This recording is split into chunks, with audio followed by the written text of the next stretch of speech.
तो दोस्तों 6 एपिसोड की शुरुआत फ्यूरी को दिखाते हुए होती है, जो वारा को कॉल कर ठीक से रहने बोलता है और अपने मिशन पर निकल जाता है। आगे अब स्क्रल्स के अड्डे पर देखते हैं, जहां एक कार आती हुई दिखती है, इसलिए वहां के गार्ड्स उस कार को देखकर उसे रोकने लगते हैं, पर कार में कोई नहीं था। तभी वहां पर फ्यूरी भी आकर वहां के गार्ड्स को गोली मार देते हैं और अंदर चले जाते हैं। दूसरी तरफ अब रोडी भी लगातार प्रेसिडेंट पर दबाव बनाए जा रहे थे रशिया पर हमला करने के लिए। वहीं जब इस बारे में कोई रोकने या छानबीन करने के लिए बोलता है तो रूडी उसी पर ही गुस्सा करने लगते हैं, क्योंकि रशियन के प्रेसिडेंट का कहना था ये हमला उन्होंने नहीं करवाया है, पर रूडी किन्हीं का बात मानने को तैयार नहीं थे। उनका कहना था वो झूठ बोल रहे हैं। इधर जब फ्यूरी अड्डे में प्रवेश करते हैं तभी वो देखते हैं वहाँ पर रह रहे बहुत सारे स्क्रल्स मारे जा चुके हैं। ऐसा लग रहा था ग्रेविक ने ऑलरेडी सभी स्क्रल्स को मार चुका है। साथ ही ग्रेविक वहाँ पर किसी तरह का रेडिएशन भी फैला चुका था, जिससे फ्यूरी की तबीयत भी लगातार खराब होती जा रही थी। लेकिन फिर भी वो आगे बढ़ते जा रहे थे। कुछ देर में वो लैब तक भी पहुंच जाते हैं, जहां पर ग्रेविक ऑलरेडी फ्यूरी का इंतजार कर रहा था। लेकिन यहाँ तक आते आते फ्यूरी की तबीयत भी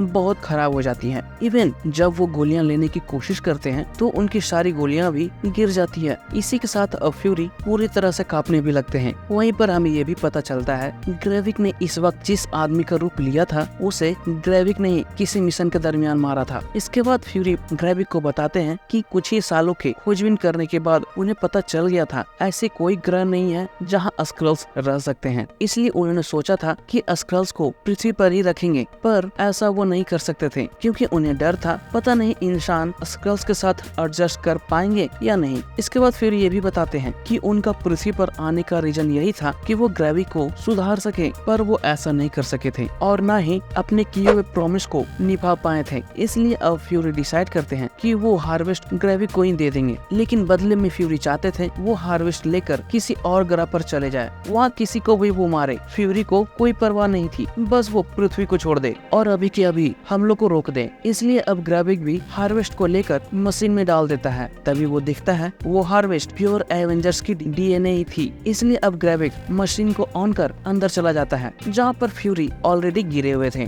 बाद में शक्तियाँ मिलने के बाद ग्रेविक फ्यूरी को भी मारने लगता है, लेकिन यहाँ पर होती है एक ट्विस्ट। फ्यूरी भी एक ही पंच में ग्रेविक को बाउंड्री के बाहर कर देते हैं। दूसरी तरफ जब रूडी प्रेसिडेंट के पास बैठा था तभी सोनिया उसे कॉल कर बोलती है कि फ्यूरी हॉस्पिटल में आ गया है, इसलिए वो रोड्स को उसे प्रेसिडेंट के पास जाने से रोकने बोलती है। ये सुनकर अब रूडी भी पूरे हॉस्पिटल में फ्यूरी को ढूंढने लगता है। साथ ही रूडी प्रेसिडेंट को दूसरे फ्लोर पर भी शिफ्ट करने लगता है। लेकिन इसी दरमियान देखते हैं सोनिया भी एक एक करके रूडी के सारे सिक्योरिटी वालों को मारना शुरू कर देती है। कुछ देर तक भाग दौड़ भी होती है और एक एक कर सारे गार्ड्स मरने भी लगते हैं। वहीं सभी गार्ड्स मरने के बाद सोनिया भी वहां पर पहुंच जाती है और रूडी पर ही गन लगा देती है, जिसके बाद फ्यूरी भी वहां पर आ जाते हैं। तभी हम दूसरी तरफ देखते हैं जो फ्यूरी ग्रेविक को मारा था वो फ्यूरी नहीं बल्कि गाया थी, जो अब ग्रेविक से अपनी मॉम डैड का बदला लेने वाली थी। जिसके बाद अब काफी देर तक दोनों के बीच फाइट होती है। इस दरमियान दोनों ही हर तरह के एवेंजर्स की शक्तियाँ इस्तेमाल करते हैं और दोनों आपस में लड़ते रहते हैं। लड़ाई के दरमियान गाया कैरल डेनवर्स की भी पावर इस्तेमाल करती है और फाइनली वो ग्रेविक को भी मार देती है। दूसरी तरफ प्रेसिडेंट भी फ्यूरी पर गन लगा देते हैं, इसलिए फ्यूरी उन्हें समझाने की कोशिश करने लगता है कि अगर उन्होंने हमला नहीं रोका तो वर्ल्ड वॉर शुरू हो जाएगी और असली वाले रूडी के साथ वो सारे लोग भी मारे जाएंगे जो इस वक्त स्क्रल्स के कंपाउंड में बंधे हुए हैं, क्योंकि उनके बगल में जो रूडी है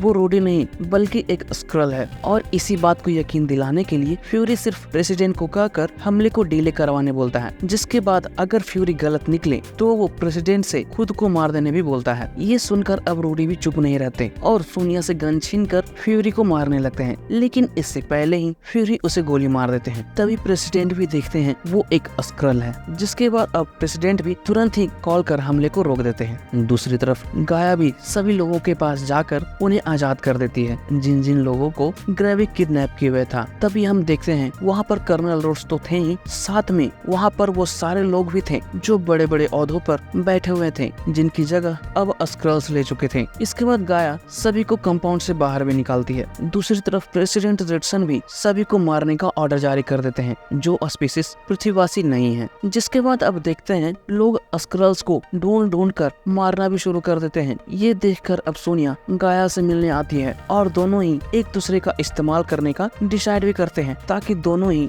अपने अपने लोगों की हिफाजत कर सके, क्योंकि रिटसन के ऑर्डर देने के बाद वो स्क्रल भी मारे जा रहे थे जो दुश्मनी नहीं चाह रहे थे। इसके बाद अब फ्यूरी भी वारा से एक बार मिलकर वापस से चला जाता है और एक जगह पर जाकर प्रेसिडेंट को कॉल कर हमले को रोकने बोलता है, क्योंकि ऐसे हमलों में वो स्पीसीज भी मारे जाएंगे जो इंसानों की मदद करना चाह रहे थे। पर रिटसन फ्यूरी की बात मानने से इनकार कर देते हैं और तो और फ्यूरी से सारे स्क्रल्स को भी पृथ्वी से बाहर निकलवाने बोलते हैं। जिसके बाद अब फ्यूरी भी कुछ नहीं बोल पाता, इसलिए फोन रख देता है। इसके बाद जैसे ही फ्यूरी सेबर स्पेस स्टेशन जाने लगता है, वहाँ पर वारा भी आ जाती है। इसलिए फ्यूरी उसे बताता है कि क्री के लोग स्क्रल्स के साथ सुलह करने के लिए मान गए हैं, इसलिए अब स्क्रल्स क्री के लोगों के साथ रह सकते हैं। इसके बाद अब फ्यूरी वारा को भी साथ चलने के लिए बोलता है, क्योंकि जैसा कि मैंने बताया था फ्यूरी वारा के नकाब से ही नहीं वारा से भी प्यार करता था। ये सुनकर वारा भी खुश हो जाती है और फिर दोनों ही सेबर स्टेशन में चले जाते हैं और फिर एपिसोड के साथ साथ फर्स्ट सीजन भी खत्म हो जाती है। बाद में गाया को देखते हैं जो एक जगह पर सोनिया के साथ जाती है। तभी वो देखती है बहुत सारे लोगों के माइंड को यूज किया जा रहा था, मतलब कि वो सारे जितने भी लोग वहाँ पर सोए हुए थे अपने घर से दूर थे